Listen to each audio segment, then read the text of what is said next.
voltamos aí para fazermos o fechamento da história da psicologia e agora com uma temática que é muito valiosa para nós, muito rica, que são os testes psicológicos.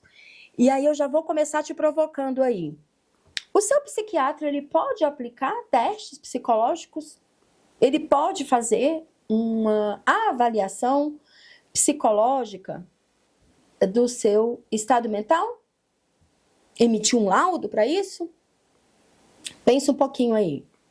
Se você respondeu que ele pode, eu vou te dar uma notícia.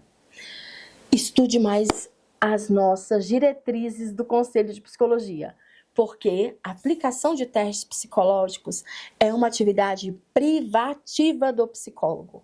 Olha! Todos os testes que estão listados no SATEPSI, que é o sistema que abarca toda a validação de testes psicológicos, só pode ser utilizado por psicólogo. Por isso que a gente luta para que isso permaneça dessa forma. Foi uma conquista árdua para a gente chegar até aqui. E a gente tem que continuar lutando com afinco para isso, porque só nós sabemos o quanto estudamos para manter isso.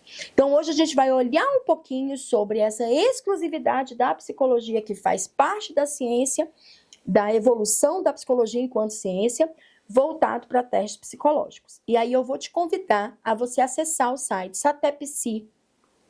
Ele é aberto, você não precisa ter o seu CRP, até porque você ainda é um estudante, mas você vai conseguir acessar o SATEPSI e ali você vai ter acesso à lista de todos os testes que já foram utilizados na psicologia no Brasil, os testes que estão válidos, que são chamados de favoráveis e que estão sinalizados de verde. Então, esses testes são os testes, se você vai se especializar, trabalhar com emissão de laudos, de avaliação psicológica e neuropsicológica, você vai trabalhar com essa lista de testes, dos testes favoráveis da SATEPSI, do sistema. Só que aí, vamos fazer uma diferenciação?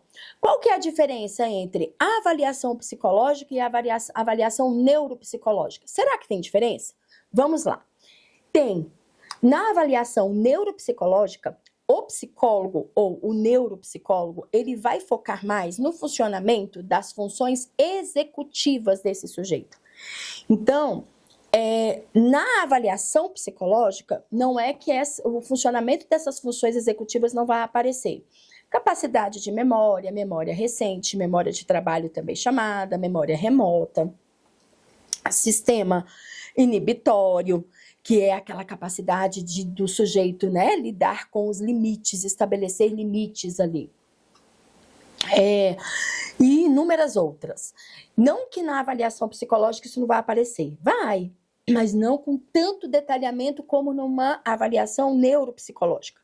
Então, se a hipótese é de transtorno do neurodesenvolvimento, e aí vamos aqui, lá nos próximos semestres, vocês ainda terão muitas disciplinas para frente para mergulhar nessa temática, mas aqui eu já quero colocar algumas informações importantes para vocês.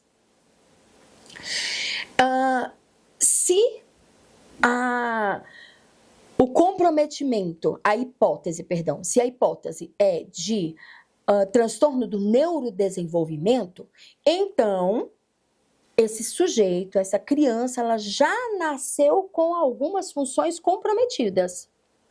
É o caso, por exemplo, do transtorno de desenvolvimento, do transtorno de atenção e hiperatividade, do transtorno do espectro autista, de alguns transtornos relacionados à aprendizagem, por exemplo, dislexia, descalculia, o próprio transtorno opositor desafiador, que particularmente a gente precisa olhar com muita cautela para esse transtorno, porque ele fala muito mais das questões relacionadas ao ambiente dessa criança do que muitas vezes a questões neurológicas, né?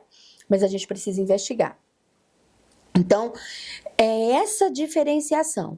Se a investigação é para transtornos do neurodesenvolvimento, o mais indicado é que seja feita uma avaliação neuropsicológica, onde essas funções cognitivas serão detalhadas. Se não envolve esse tipo de hipótese, então estamos falando de hipóteses de diagnóstico tardio, por exemplo, do TEA, do TDAH, ou de transtornos afetivos, ou também de tipos de depressão, aí a avaliação psicológica atende sem nenhuma dificuldade. Agora, qual que é o ponto principal? Esses testes psicológicos, eles só podem ser utilizados por psicólogos. E fica o meu convite. Antes de você desligar o seu computador ou desligar o seu celular, você vai aceitar o meu convite, porque você vai pensar na qualidade da sua formação. Você vai acessar o SATEPSI e você vai, por curiosidade, buscar conhecer quais são esses testes hoje favoráveis que podem ser utilizados.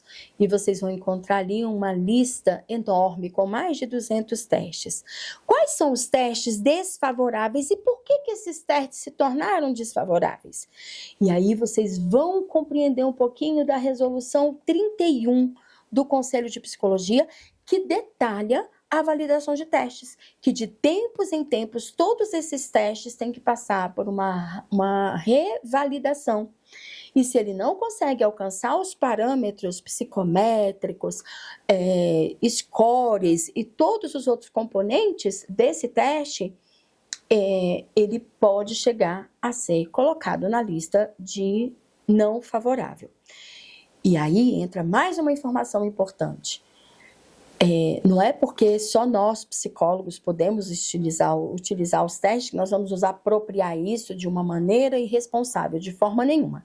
Nós só podemos aplicar testes que nós tenhamos domínio, conhecimento, tanto da aplicação quanto da correção.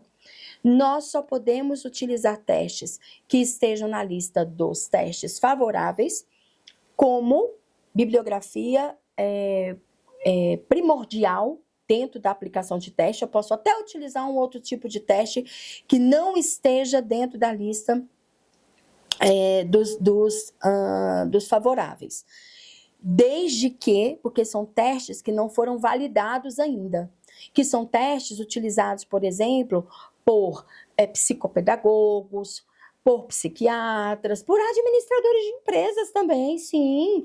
E tem no SATEPSI a lista desses testes. Nós podemos utilizar esses testes que ainda não foram validados, porém, não como fonte principal para o laudo. Ele entra como um complemento.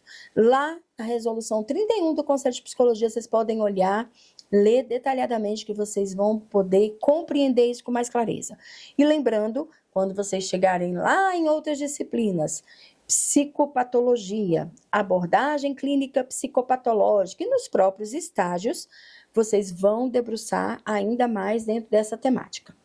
Mas enquanto isso, atentem-se a compreender a história de como a psicologia se torna ciência. E eu espero que tenha feito muito sentido essa unidade e essa disciplina para vocês. Vamos juntos!